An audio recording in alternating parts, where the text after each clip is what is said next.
Hi friends, welcome back to another episode of the Mental Corner Podcast, the show where I bring on guests from all different backgrounds to talk all the things mental health. I'm your host Harry Potvin, and today I have the absolute pleasure of being joined by Noelle Pinchot. Noelle is a mindset coach and a motivator who is on a mission to help you live fully in your you-ness. Noelle was such a blast to have on, and I really want to thank her again for coming on and having this super important discussion with me. And with this episode marks the end of all our April episodes, and with that, I'm going to take a break. I'm going to take a 2-week break. The episodes won't start up again until middle of May. If I'm being completely honest, I am completely burnt out. I'm exhausted. I find I spend too much time on social media worrying about things, and it's become overwhelming at this point. So, as someone who promotes, burnout prevention and taking care of yourself, I haven't been doing that, and I can feel it really starting to kick in. So I'm going to take a couple weeks to step back. I'm going on vacation with the family. I'm going to take a break from the social media world, from the podcast world, and just focus on myself for a bit. I think it's needed, and I think the reason I'm saying it is because I hesitated for so long to actually do it. I was always thinking like, maybe if I work through this feeling or I get over the hump, I'll feel fine. Or, I don't need a break, I'm good, which goes against everything I'm promoting and goes against everything I'm trying to get at for all of you listening. So I'm taking a break. I need it. I'm feeling incredibly burnt out. And I'll see you guys in a couple weeks. And I guess this also serves as a reminder to anyone listening that if you do need a break, take it. Okay? We're not superheroes. We're human beings. If you're really feeling yourself burn out, take a step back and just do your thing. Now, before we get into the episode today, guys, you know the drill. If you're listening, please like, comment, share, subscribe, give 5 stars if you're on that podcast platform. Share with someone who might want to hear this episode. It's a really great one, and I can't wait for you to listen. I'll talk to y'all very soon. Have a great rest of your day. Peace.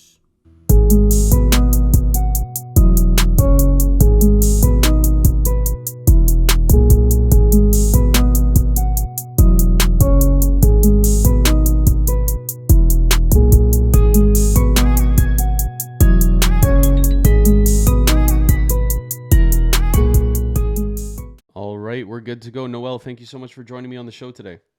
Thank you so much for having me. I'm excited. I am too. So what got you inspired to become a mindset coach? Like, where did that inspiration come from?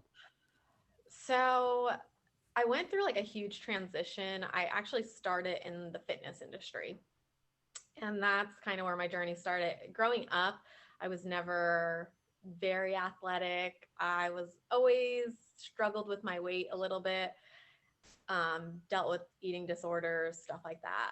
So when I hit freshman year of college, I'm like, okay, I'm taking control of my body and I'm going to get skinny finally. I know that's not like a good goal to have, but that was my goal going into freshman year of college. So I did just that. I would work out way more than I should have. I ended up losing about 30 pounds. Oh, wow. Yeah. And I don't really think I had 30 pounds to lose, but I lost 30 pounds. And that inspired me to pursue a degree in exercise science and become a fitness instructor. So while it wasn't a good path, I mean, I'm happy it all happened the way that it did. So I did get my degree in exercise science. I was a fitness instructor for now. I'm going on like 10 years of being a fitness instructor. Which I'm not currently doing at the moment. I just quit not that long ago. But it was all about fitness and looking a certain way. And that was my motivation. And in 2017, I moved to Nashville, and kind of going away from lots of trauma that I had in my hometown, all that kind of stuff. And my whole mindset just completely changed because I was running away from like everything I was there, and I thought everything was going to change because I was changing my location, but that's actually when it hit me the hardest. Right. Oh shoot, I have all these feelings about everything, like what am I doing with myself? And that's when I really started to get into personal development. I read my very first personal development book because personal development isn't a popular thing where I'm from. So I read You Are a Badass at Making Money. And that just kind of opened my eyes to the whole world of personal development. I started therapy, started taking care of my mind. And in that transition, I just realized that that's the most important thing, honestly, in the world. So, again, it just kind of all started with wanting to lose weight, and now we're here. That's awesome. Now, Yeah, crazy. yeah, no, it's crazy how things happen. It's just like it all Yeah, falls into place and you don't realize it until you look back. I know. I know. It's like, yeah, when you're in the moment, like, because I feel like I'm even going through one of those seasons right now, like, not like the best season of my life. And I'm like, it's gonna lead to what was meant to be, how it was supposed to happen. Hmm. And just because of my past, I always, hold out that faith that that's how things will end up for the better. Yeah, absolutely. Now, you mentioned that personal development, it wasn't really that big where you were from. When you were Yeah. getting into it, like what was the reception like back home? Ooh. I feel like it's funny because a lot of people from home still follow me on social media. Um People don't like, they're not very receptive to it at Mm, all. A lot of people think, I think a lot of people think I've like changed, and I think a lot of people from home think I'm annoying. yeah. And all that stuff. So I'm someone who's always cared very deeply about what other people think of me. I mean, it's kind of, that's another reason why I've gotten into this type of work, because I've just cared so much about expectations put on me by other people, and I've lived my life that way. But really, over the past 2 years, I don't care anymore. Like I used to post something and I'd be like, oh my gosh, like how many likes is this gonna get now? I'm like, I don't care. Like I really Yeah. don't care. I just want one person to see it, that it'll help, and then that's a win. Like that's the whole point of it. Yeah, absolutely. I feel like I'm the exact same way. Is like I don't like to admit it, but I really care about what people are saying about me. Like I'll be with some friends and they'll be like, "Oh yeah, you came up in a convo." I'm like, "Really? What happened? Like, what are Yeah. you saying about me? Just good things, Yeah. right?" Like, who cares, man? Totally. Yeah. Yeah. It's so hard to get away from too. I don't know if you know the Enneagram at all, but No, what is that? okay, you don't know what the Enneagram is? Oh my Mm-mm. gosh. So I also specialize in the Enneagram, and it's basically a personality typing. It's numbers 1 through 9. And each of them, it's based on your core desires, your core motivation, and your core fears. So it really tells a lot about who you are as a person. So I like to use that to understand my clients more, to help them understand themselves better and understand why they're doing things. It's not like an end all be all, but it is like a really good tool to have in the toolbox. But I'm an Enneagram 3.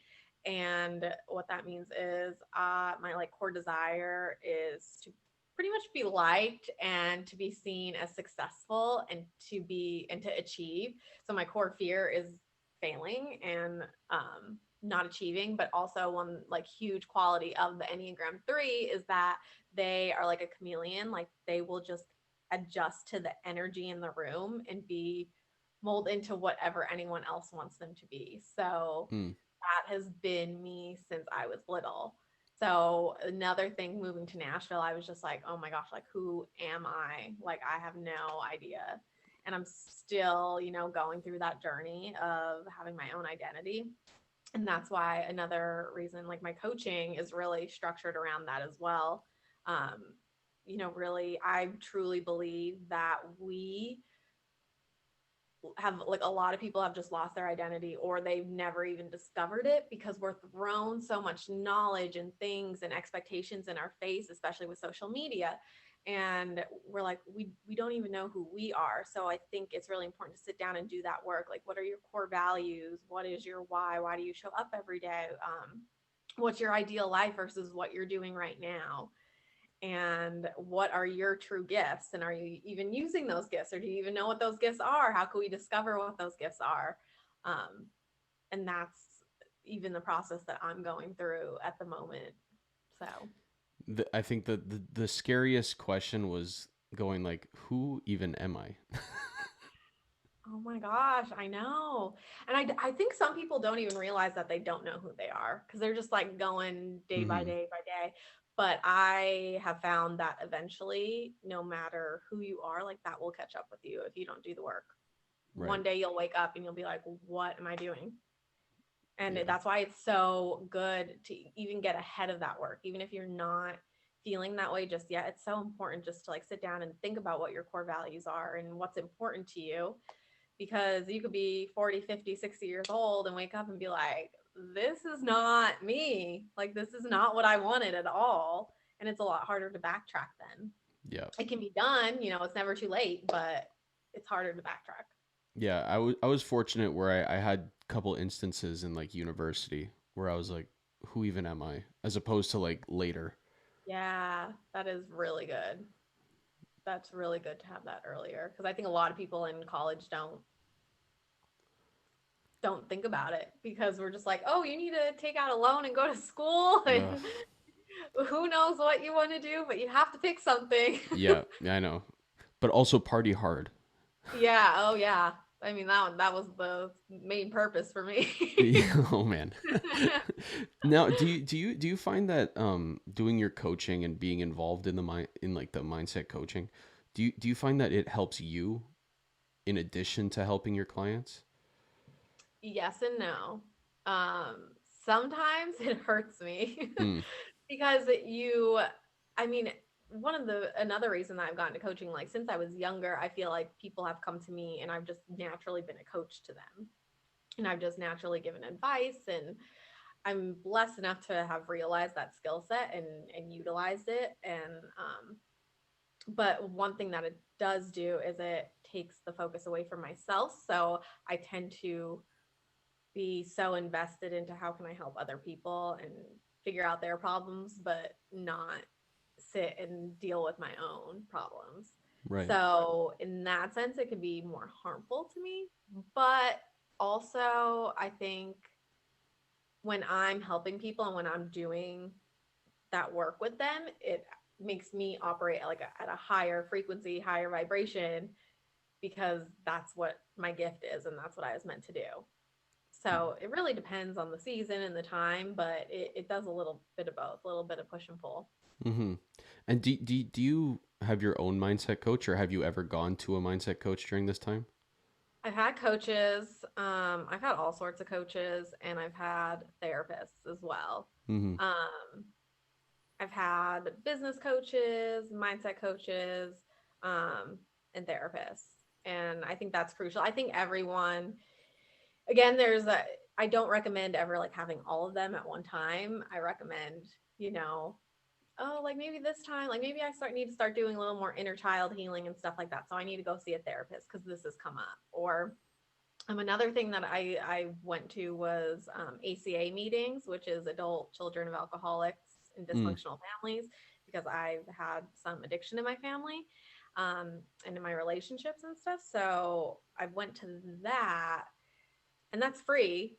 But then what I noticed is it opened up a lot of like childhood wounds and stuff like that. So then I would go to therapy, and then, I get a grip on that, and I'd be like, okay, well now I need to probably should go see a coach just to deal with what's at hand right now. Cause that's the main difference of a coach and a therapist, is that therapist will dig into more of past traumas, childhood wounds, all that kind of stuff. But then the coach will just help you where you are right now and how to get to where you want to be. Right. So Yeah. It's interesting hearing stuff, and I love because I've had therapists on, I've had coaches on, I've had everything, and everyone is relatively the same, where they say they've had a therapist or a coach themselves, and yet there's still this idea that therapists and coaches don't need them because they're so qualified. oh, I know. Yeah, that's why I don't like, I mean, I'm sure you've seen my social media. I try to be as real as I can. I don't want people to think that I have it all together, because I don't. Like, no one does, and everyone needs that help. And we're all just trying to figure out life together. Like, we're all in the same boat, and it's just because I'm doing this because I want to help people and because it's a natural gift that I was given. It's not because I have it all together. Mm-hmm. And I think that's really important to get out there. Like, any coach or therapist that you have, it's probably because they want to help people and because they have that natural gift. It's not because they have it all together. Right. And wouldn't you rather someone who's seeing somebody? because it's like then they're actually like putting their best interest forward. Sure, for sure. And just someone who's like, it actually brings me peace when I know like someone who I see like higher above me, like who's in that light, to know that they don't have it all together and they don't have it all figured out is actually brings me a lot of peace and makes me able to relate to them better and feel more comfortable with them, honestly. Mm-hmm. Oh yeah, I completely agree with that.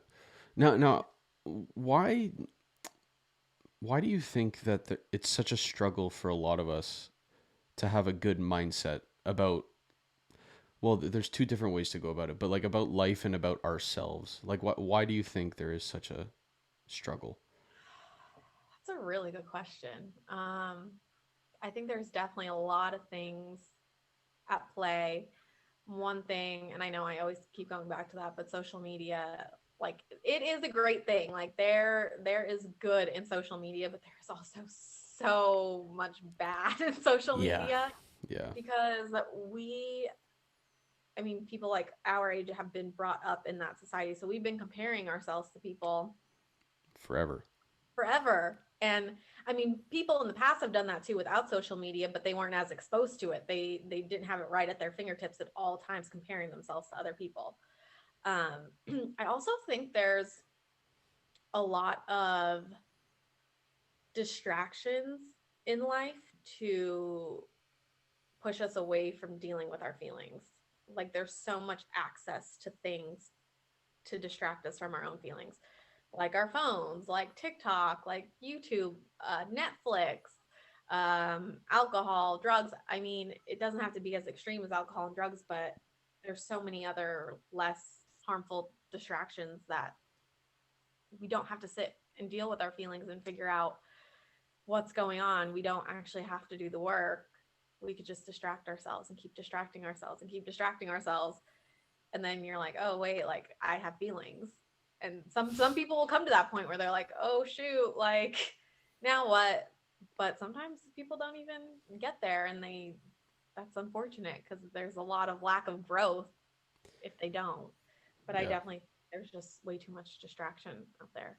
Yeah, absolutely. And the point you mentioned about comparing yourself for so long, I don't know why this is like an aha moment for me, but like you're absolutely right. Like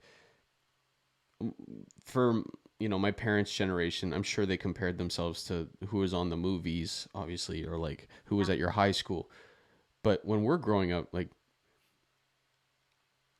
if I was in any other generation, I would have never known what Johnny in Arizona looked like Right. until I go on Explore and I'm like, "Oh no, he has a six-pack." And now I'm worried Yeah. about a kid I'm never going to meet. 100%. 100%. And because also like I'm 28 now, but people in my grade started getting married and Yep. having kids, some of them at 23. And so you feel behind, like you feel like you're not doing life right. But then you also look at someone who has like a really successful business at a young age and you're like, oh, like I wish I was doing that. It's like you can't do all those things. Like Mhm. you have to be on your own path and your own journey, but it's so hard because it's just right there in your face. And I know that feeling all too well scrolling through social media, seeing someone's post, and I literally get like a twist in Yeah. my stomach, like a this terrible like gut feeling, and you're just like, oh, like why can't I be like that? And I mean I've done that all of my life, and it's been detrimental to me in a lot of ways for my mental health. Like I think it's the core of some of my issues, to be completely honest. Mhm. You nailed that description. I find for me when see something like that, and I mean I'm more conscious of it now because I've done the Yeah, work. I'm like, okay, this I'm not right. going to let this bother me. Or I go, this is bothering me. How am I going to deal with it? But Yeah. still when I see it, it's almost like someone poured coffee right down I don't even know, like I just have Yeah, a no, hot pot of coffee in my stomach. 100%. It's like a drop in your stomach. And I've actually never even described it that way, but I've never actually said that out loud until right now. But it's so like that's exactly how it feels. Oh, Exactly how it feels. it's crazy and it's hilarious like we're talking about it now. And I mean, we can laugh about it, but I'm sure later on today I'm gonna do it again. 100%. Yeah. but it's Yeah. like, Like if you say it out loud, it's like so ridiculous, Mm-hmm. because like you can't be someone else. You can't have what other people have. You can't do all the things. Um, but it still comes about. It's just really ingrained in who we are. And I think it's because we've had social media from such a young age. Yeah. Well, that's exactly it. Like, you get jealous of people with kids, and then people who are on trips, and Yep. then people who have the full time super successful job. Exactly. No one has all three, and most people don't have any of Exactly. them. So, Yes. So it's like, well, why don't we just like figure out our own stuff instead of being like, oh, I want all three of those things, which is completely impossible. If we took that energy and put it into ourselves and what we truly want, and that's again like why with like my coaching, like why it's so important to get down to our identity and who we truly are, because the more work that we do in that space, the less we'll care and worry about what other people want, because you're so dead set in who you are. You're like, that doesn't even align with who I am at all. So when yeah. you do see someone post something like that, you may get that feeling real quick, but you could reel yourself back in and be like, wait, is that even aligned with what I would want in life? So it's really helpful in that way. I think the other thing that doesn't help is when the older generations in your family are like, "Hey, man, when are you gonna start a family? I You're know. 24. It's time to." I'm like, "No, Yeah, I'm I know. good." And it's my because my older sister, both my older sisters, they have big, like not big families. One of them has a big family, the other doesn't. She has two boys, and they're just like they've naturally been family type people, like want the kids, want the house, like all that kind of stuff. And one of my best friends as well, she's living in that scenario. But that's never really been a dream of mine. Like I want a family, yes, but it's never been like at the forefront of my mind. So I have to, but then I end up comparing myself to them and being like, oh, like maybe I should be doing that, and like thinking less of myself because I'm not. But that's not my dream. That's not it. So Hmm. yeah. It's such a strange conundrum. Yeah. Now, how you've brought this word up on social media, so I had to use it now. But like, how can people kind of push all that crap aside and finally start to find their amazingness? Really, again, realizing who they are. I know I keep saying that because that's why I put my coaching program together the way it is because it's just like I had my own aha moment where I'm like, okay, this is literally the most important thing is to figure out who we are. Really finding out like what brings you joy. You know those moments where you're like doing something and you're just like so in the zone, and I call it like a flow state where you're like just vibing and it's just like this just feels natural and good. You have to do more of that. Mm, Whatever that is, you need to do that more. But we don't. Sometimes we don't do that. Sometimes we're like, oh, wow, this is amazing. And then we move on with our lives. But it's like, no, like whatever that is, that's pulling you. That is pulling you. So you need to chase that and do more of that. Again, just doing things that bring you more joy. I always say that I want to help people find their purpose. And that's sometimes can be like a cliche, like, oh, find your purpose. Like there's so much pressure about finding your purpose, but like I don't want to help people find their purpose in like a pressureful way. I think that finding your purpose isn't like a big final destination like a lot of people think it is, like, oh, ta-da, like this is my purpose. Like that's not what it is. I think it's just being more aligned with who you truly are and being your true self, and doing the things that bring you more joy. It's kind of like a state of being, so that mm, when you find that purpose, you don't necessarily have to quit your job and start a business or do something drastic. You could just bring that purpose into all the areas of your life, whether you're a mom, whether you are a teacher, whether you run a multi-figure business, whatever it is that you're doing, you could bring that purpose into that space, and in turn you'll just live happier. right. How hard was it for you to kind of identify what brings you the most joy? Oh, it's so difficult.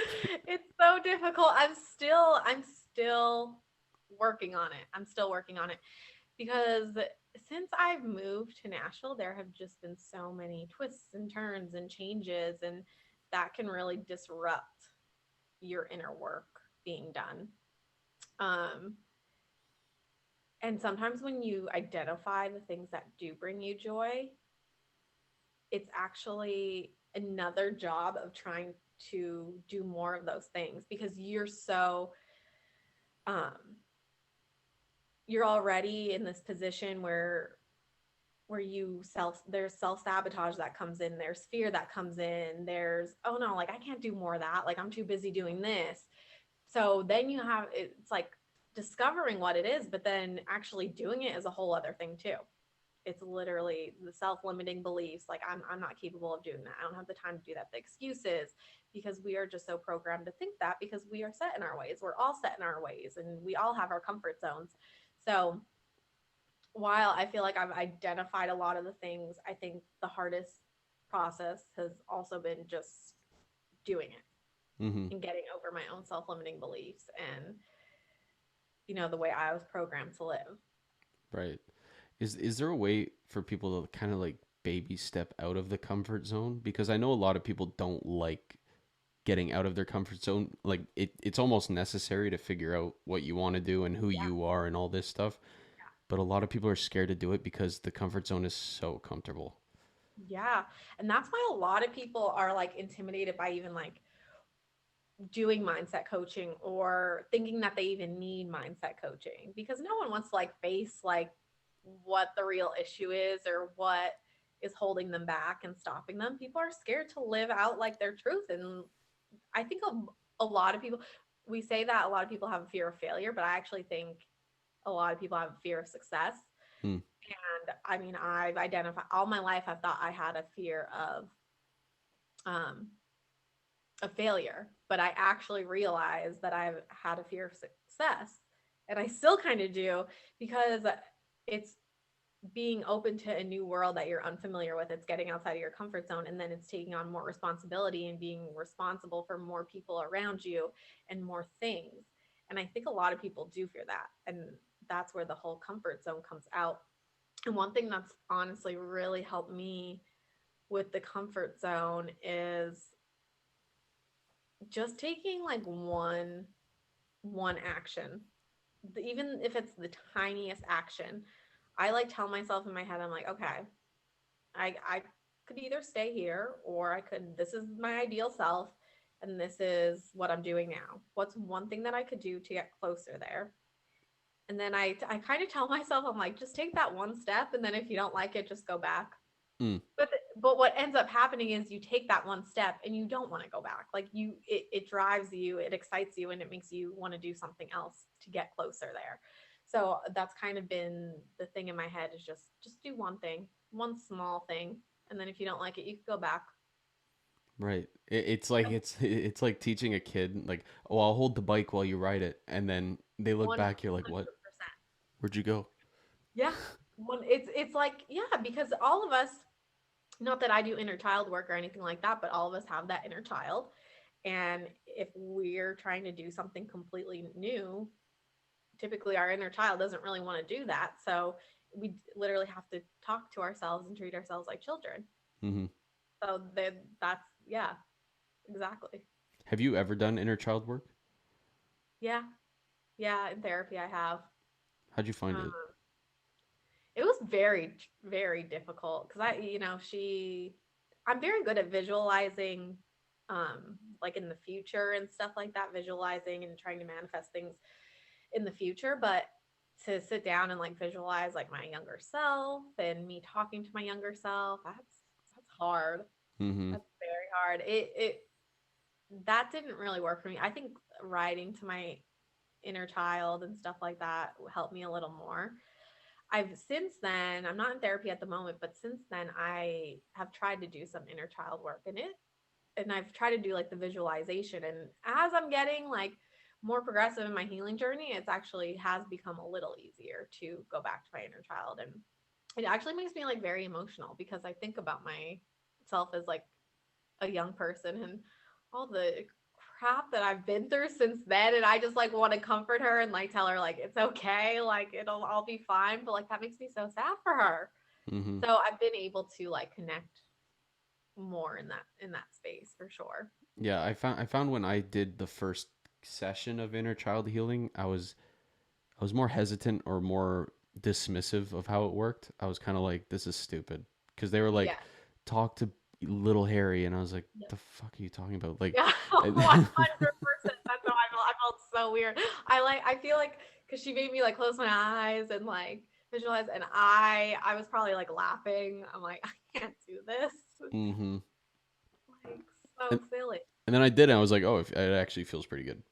Yeah, it does. It Yeah. really does.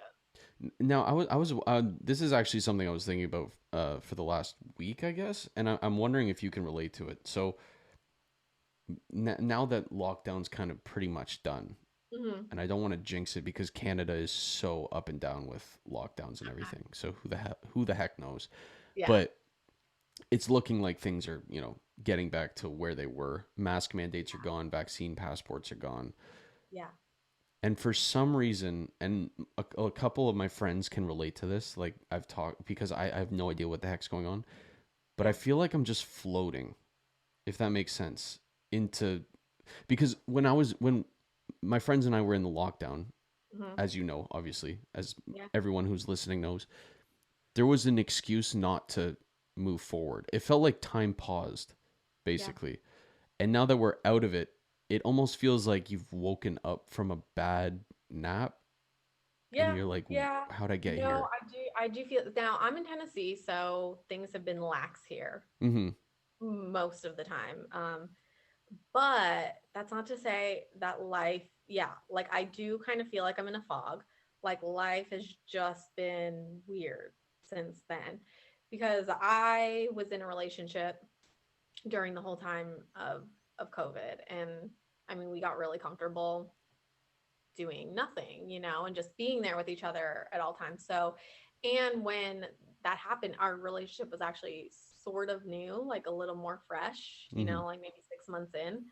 And so got really, really comfortable doing that. So when things did start opening up for us, it kind of started opening up, honestly, like a year ago.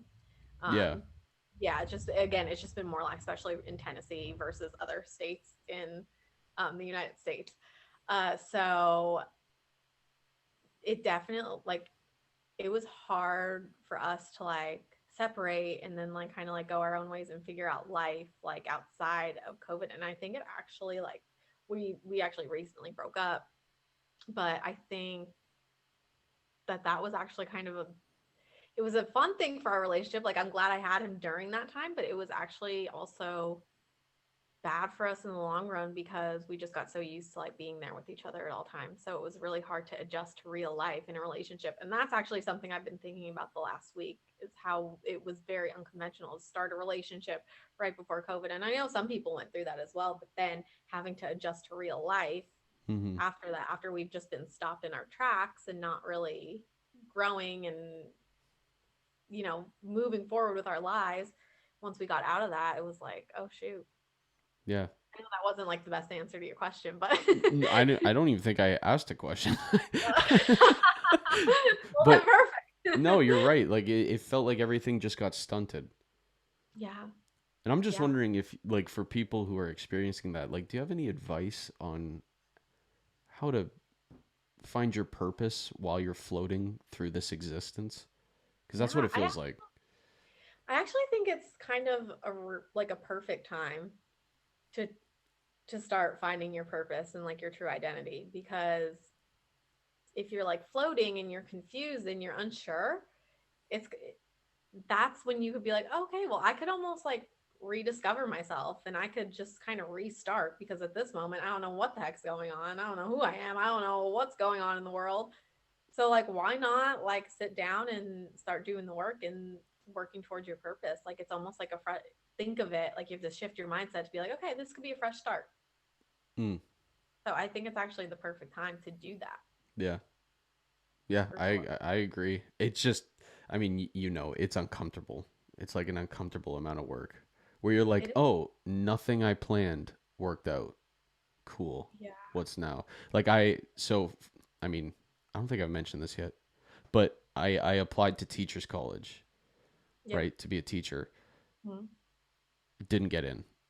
All the schools were like, ha. And I was Yeah. like, okay, sick.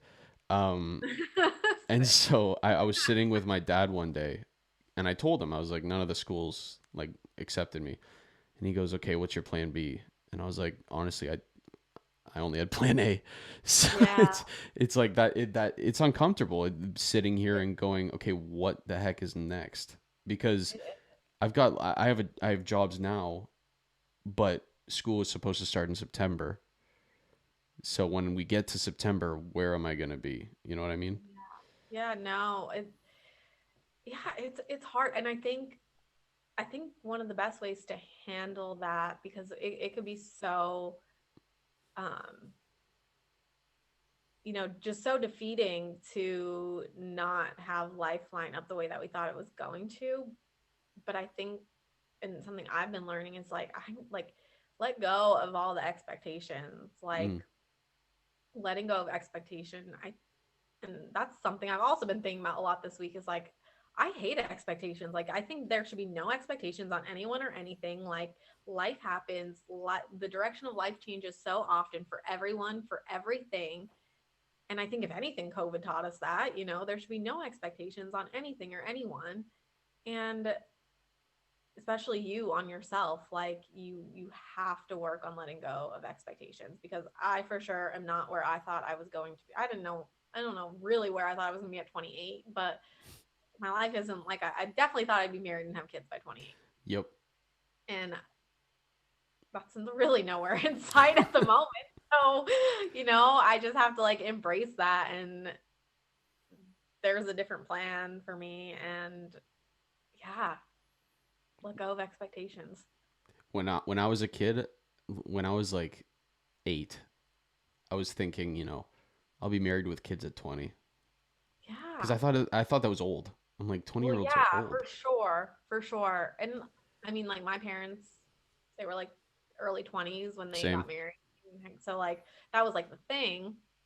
Um, but also what I've been noticing is a lot of people who get married younger don't want to be, they have issues, and some of them end up getting a divorce. So, Mm-hmm. it's like kind of like a give or take. It's like, okay, well, maybe I dodged a bullet. Maybe I'm finding my purpose is to find myself first, and I'm giving this up. I've been given this opportunity to work on myself and my career before I do have a family, and Right. that's a blessing. So, because a lot of people will start young and then they'll be like, oh wait, now I have to work on myself. Mm-hmm.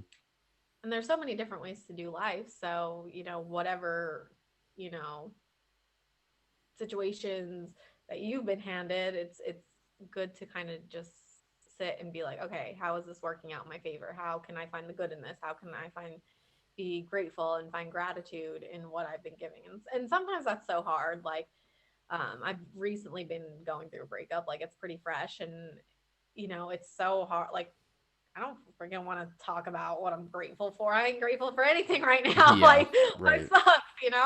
But you know, it, if you do just be like, again, just like taking one step forward and be like, okay, just right now, what is one thing you are grateful for? Just sit and focus on that. You have to give me one thing. And I talk to myself all the time. Like, just give yourself one thing that you're grateful for. And then you do, and you find the one thing. And then it can honestly, it's just typically like this trickle effect, and it does help. Those Mm-hmm. little stupid things that people think are stupid, they actually do help. Yeah. I mean, there's a reason they're there. Yeah. I mean, if you look like all the personal development people and coaches that I know, like they all preach the same stuff. Like any book that I read on anyone, um, anybody successful that I look up to and follow, like they do all the same things. Right. And it's because they work. Mm-hmm. Is this your first? If you don't mind me asking, is this your first like heartbreak slash breakup you've had, or? So we actually took a bit of a break last year. Mm-hmm. So not to like get too deep, but he has ex-wife, kids, so the whole him having kids makes it even like harder on the breakup. But I don't think he was necessarily ready for the relationship because, you know, when you go through divorce, like that's traumatizing. Right. And so we took a break last year. Everything has been completely fine. And yeah, so this is like my second major heartbreak from the same person. Right. Okay. So yeah, before that, I went through two breakups, but they weren't, I mean, wasn't really a big deal. Sure. But this is my first, yeah, real. Those two are going to listen to this and go, what the hell? I know. But I had a little more of an impact. They're like, I was torn. No. Yeah, right. Yeah, no, look at it. Well, I think also like probably in the moment I was really upset, but like looking at those breakups compared to this is like Right. not even comparable. Mm-hmm. What do you Because think? with those two, I don't think I like actually really saw a future with them. With this person, I did. So Right. Is that what the hardest part about this is? yeah, and you know what? Going through this makes me realize. I remember like growing up and like being a teenager and seeing other people go through breakups. I was never a big like relationship person. I would always get like annoyed by like people going through breakups and being sad and stuff. And Yeah. that's awful, but it's just because I didn't have perspective on it. But I actually do think there's such a space for people because I think when someone went through a breakup, like they had to kind of keep like their emotions and feelings about it on like on the low down. Like never people weren't very open about how they felt about going through a breakup and I think that's kind of crappy. I think like breakups are one of the hardest things that you could ever go through. You're with a person all day, like every day. You talk to a person all day, every day for 2.5 years, and then all of a sudden they just vanish from your life. Like that's one of the hardest things a person can go through. Mm-hmm.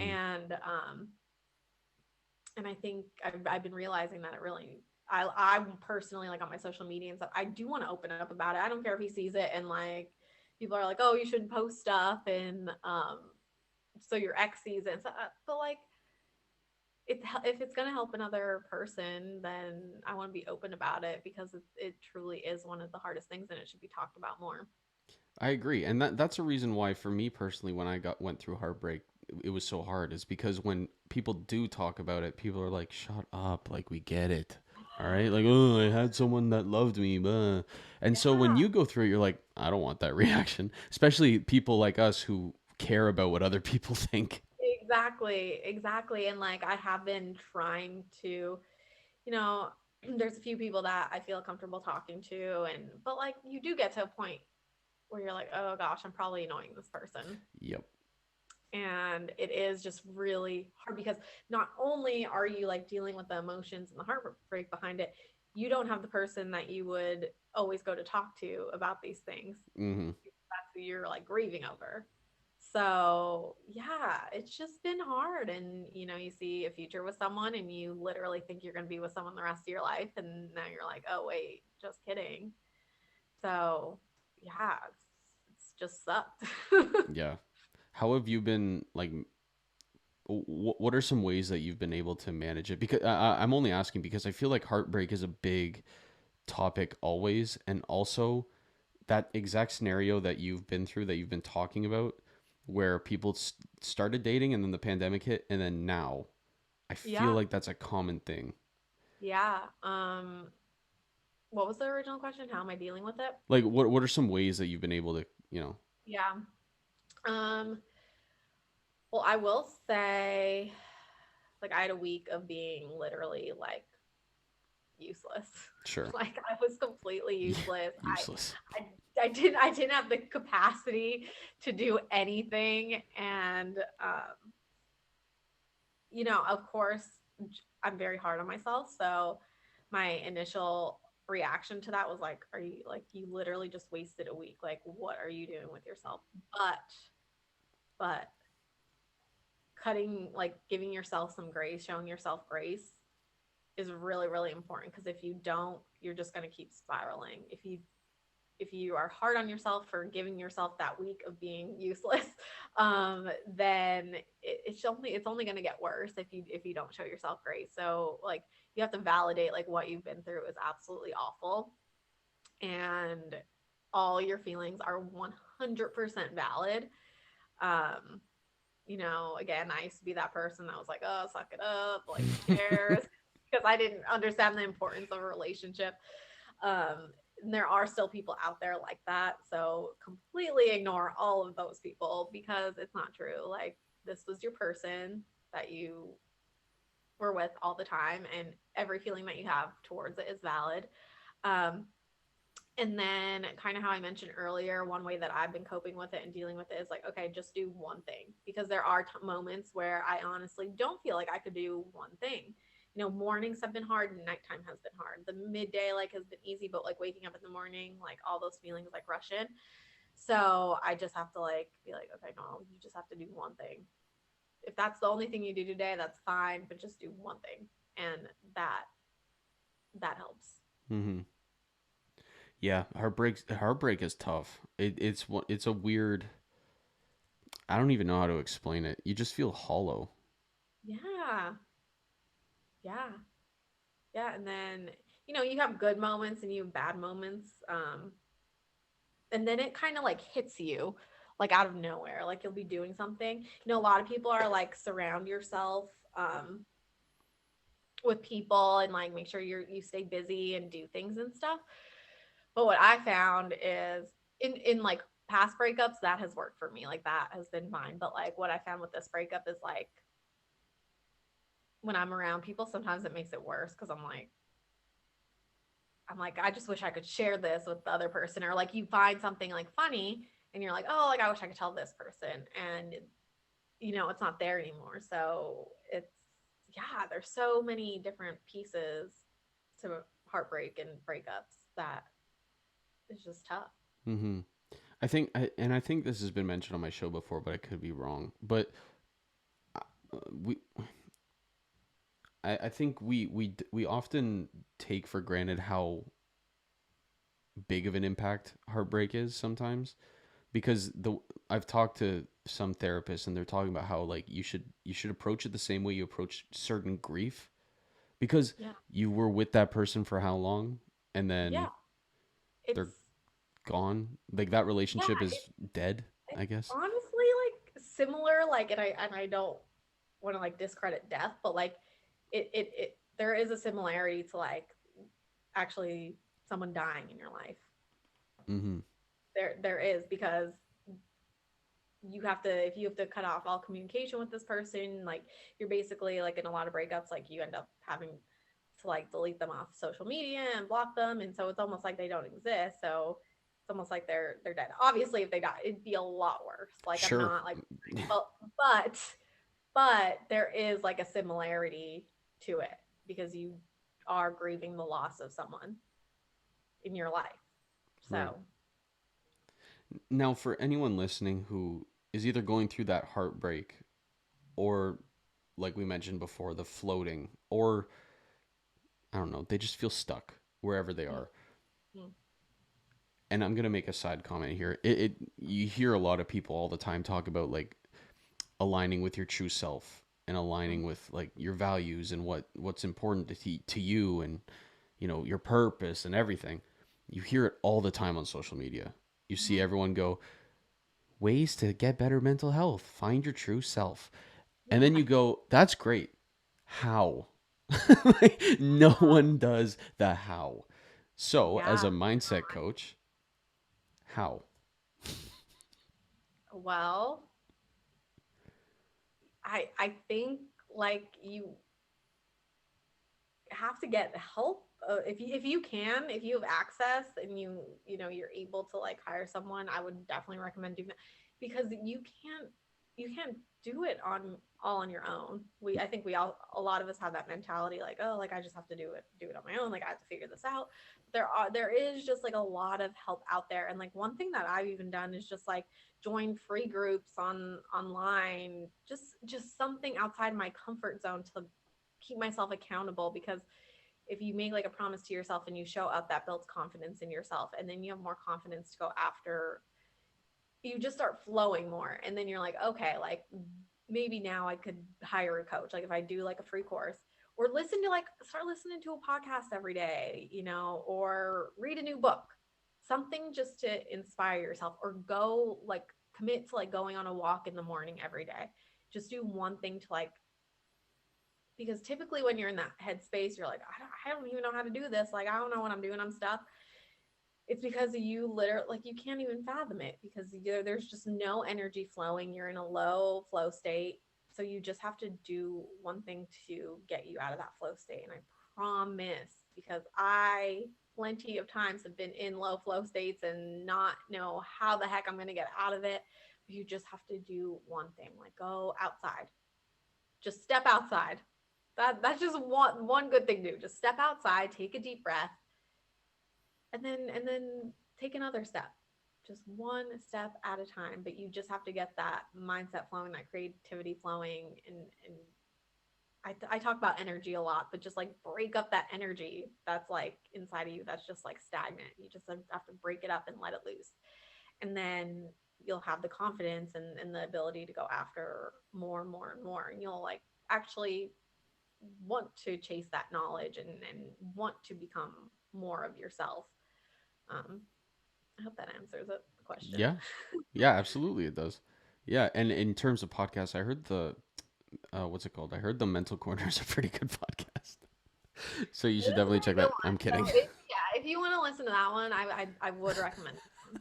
No, but, oh my God. But no, that's all great advice, Noelle. Where can my listeners find you, or if they want to work with you, where can they find all your stuff? Yeah. So biggest thing is just Instagram. I do a lot of my business off Instagram.